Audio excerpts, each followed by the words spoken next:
Israel और Gaza युद्ध के बीच अब एक और बड़ा मोर्चा सामने आया है और आप जानकर हैरान हो जाएंगे कि इजराइल और गाजा के बीच अब यमन आ गया है। यमन के हूती विद्रोहियों ने इजराइल की कैपिटल के पास स्थित बेन गुरियन एयरपोर्ट को निशाना बनाकर बैलिस्टिक मिसाइल दागी, लेकिन इजरायली वायुसेना ने इसे हवा में ही तबाह कर दिया। मिसाइल के आते ही तेल अवीव और यरूशलेम समेत कई शहरों में सायरन बज उठे और लाखों लोग शेल्टर की ओर भागे। हूती विद्रोही खुद को गाजा के लिए लड़ने वाला बता रहे हैं। वहीं दूसरी ओर बीते कुछ महीनों में उन्होंने समुद्री जहाजों और इजरायली इलाकों पर कई हमले किए। इन हमलों ने न सिर्फ इजराइल की सुरक्षा को चुनौती दी, बल्कि रेड सी से गुजरने वाले व्यापारिक रूट को भी बुरी तरह प्रभावित किया। आज हम आपको पूरा मामला आसान भाषा में समझाएंगे कि मिसाइल कहां से आया, क्यों आया और इसका असर क्या पड़ा। न्यूज़ 18 के सोशल मीडिया प्लेटफॉर्म पर आपका स्वागत है। मैं आपके साथ साइमा परवीन।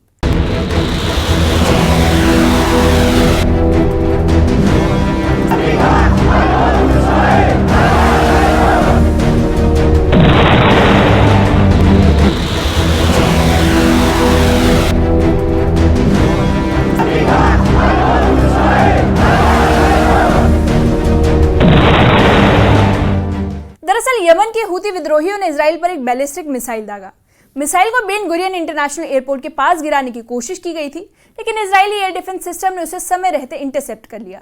मिसाइल के चलते तेल अवीव, यरूशलेम और आसपास के इलाकों में जोरदार सायरन बजे। डर की वजह से एयरपोर्ट पर फ्लाइट्स को रोका गया, कुछ विमानों को हवा में होल्ड किया गया और एक बार फिर युद्ध का खतरा साफ दिखाई देने लगा। अब आपको बता दें कि हमला अचानक नहीं था, बल्कि बीते कुछ हफ्तों से हूती बार बार हमले कर रहा है। अब पूरा मामला बताने से पहले हम आपको ये भी बता देते हैं कि आखिर हूती कौन है। तो हूती विद्रोही यमन का एक शिया मिलिशिया ग्रुप है और ईरान इसे सपोर्ट करता है। ये लोग यमन के बड़े हिस्से पर कंट्रोल रखते हैं, खासकर कैपिटल सना पर। इन्होंने खुद को गाजा सपोर्टर बताते हुए नवंबर 2023 से इजराइल और उसके समर्थन में चलाने वाले जहाजों को टारगेट करना शुरू किया। हूती हर सना में प्रोटेस्ट करते हैं और ज़ायोनी शासन के खिलाफ लड़ाई का नारा लगाते हैं। हालांकि इनकी मिसाइलें अक्सर अपने टारगेट तक नहीं पहुंच पाती या इजरायली डिफेंस सिस्टम उन्हें हवा में ही रोक लेता है, लेकिन इन हमलों ने पूरे मिडिल ईस्ट में खतरे की घंटी बजा दी है। अब आपको बताते हैं कि जैसे ही मिसाइल को इंटरसेप्ट किया गया तो क्या हुआ।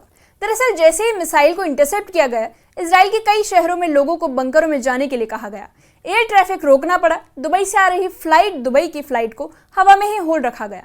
इसी तरह रॉयल जॉर्डेनियन फ्लाइट को भी रास्ता बदलना पड़ा। तेल अवीव का बेन गुरियन एयरपोर्ट कुछ देर के लिए बंद कर दिया गया। हालांकि कोई बड़ा नुकसान नहीं हुआ है, लेकिन हर जगह डर और इंस्टेबिलिटी का माहौल बना हुआ है। इजराइल का कहना है कि वो इस तरह के खतरों का जवाब लगातार दे रहा है और देता रहेगा, और हमले का दौर यही नहीं रुका। इस हमले के तुरंत बाद इजराइल ने यमन के कई हूती ठिकानों पर हवाई हमले किए। इस ऑपरेशन को नाम दिया गया ऑपरेशन ब्लैक फ्लैग, और ये अब तक का सबसे बड़ा हमला था जो गाजा युद्ध के बाद यमन पर किया गया। कुछ घंटों में ही हूती फिर 2 मिसाइलें दागने लगे और उसमें कामयाब भी होते नजर आए, जिन्हें इजराइल ने फिर इंटरसेप्ट कर लिया। इससे ये बात साफ होती है कि सिर्फ जवाबी कार्रवाई काफी नहीं, बल्कि हूती खतरे को पूरी तरह खत्म करना चाहता है। अब आपको बता दें कि हूती सिर्फ मिसाइल नहीं दाग रहे, बल्कि रेड सी में चलने वाले मर्चेंट शिप्स पर भी हमला कर रहे हैं। ये समुद्री रास्ता एशिया और यूरोप को जोड़ता है और दुनिया भर के तेल और सामान का ट्रैफिक यहीं से होकर गुजरता है। हूती हमले के चलते इस रूट पर आवाजाही कम हो गई है। 2 जहाज डूब चुके हैं और कई कंपनियों ने इस रूट से गुजरना बंद भी कर दिया है।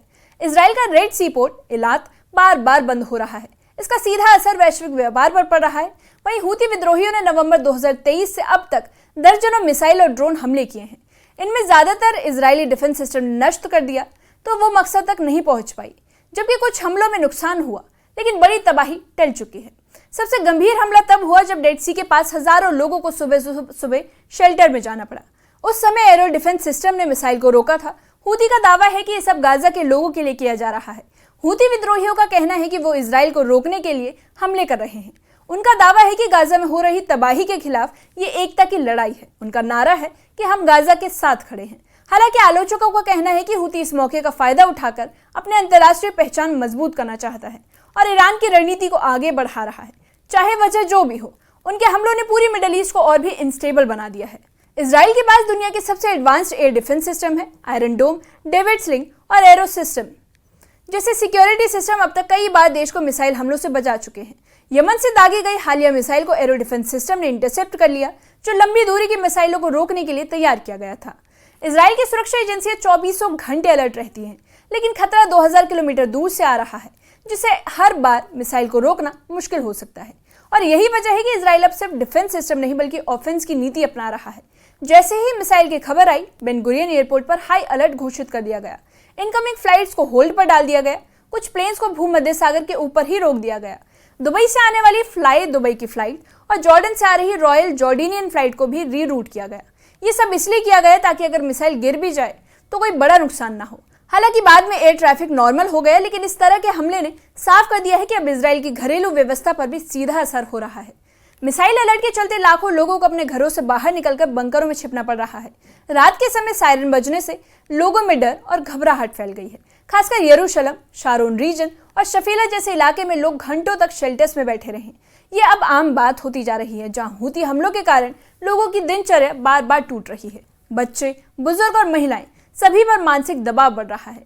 इजराइल सरकार ने लगातार अपील की है कि लोग सतर्क रहें, लेकिन डर का माहौल अब भी कायम है। अब आपको बता दें कि ईरान हूती विद्रोहियों को सपोर्ट करता है, सैन्य, राजनीतिक और तकनीक रूप से करता है। ईरान चाहता है कि मिडिल ईस्ट में उसका प्रभाव बढ़ता रहे और इसके लिए वो मिलिशिया ग्रुप्स की मदद करता है। हूती ईरान की प्रॉक्सी मानी जाती है। इजराइल पर हमला सिर्फ गाजा समर्थन के नाम पर नहीं, बल्कि एक रणनीतिक चाल भी मानी जाती है।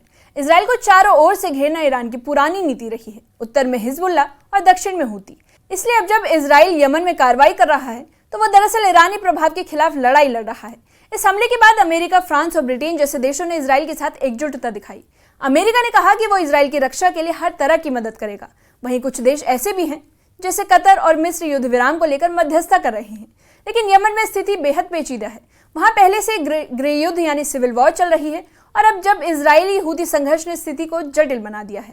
अंतर्राष्ट्रीय समुदाय इस संघर्ष को रोकना तो चाहता है, लेकिन अब तक कोई ठोस समाधान सामने नहीं आया है। हूती हमलों की वजह गाजा में इजराइल की सैन्य कार्रवाई बताई जाती है।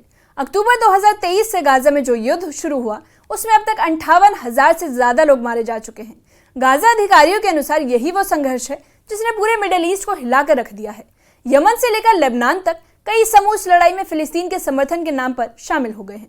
हूती खुद को गाजा के रखवाले कहते हैं, लेकिन इनकी कार्रवाई ने इजराइल के साथ साथ वैश्विक शांति को भी खतरे में डाल दिया है। अब सवाल यह है कि आगे क्या होगा? क्या इजराइल हूती खतरे को पूरी तरह खत्म कर पाएगा? क्या ये संघर्ष सीमित रहेगा या और बड़ा होगा? इजराइल की सैन्य क्षमता बहुत मजबूत है, लेकिन खतरा दूर से आ रहा है और लगातार जारी है। वहीं हूती भी पीछे हटने को तैयार नहीं है। इस स्थिति में केवल सैन्य जवाब काफी नहीं, बल्कि कूटनीतिक, वैश्विक सहयोग और रणनीति, इन तीनों की जरूरत होगी, वरना इस संघर्ष की आग और भी देशों को अपनी चपेट में ले सकती है। इस मामले पर आप क्या सोचते हैं? कमेंट सेक्शन में कमेंट करके बताइए।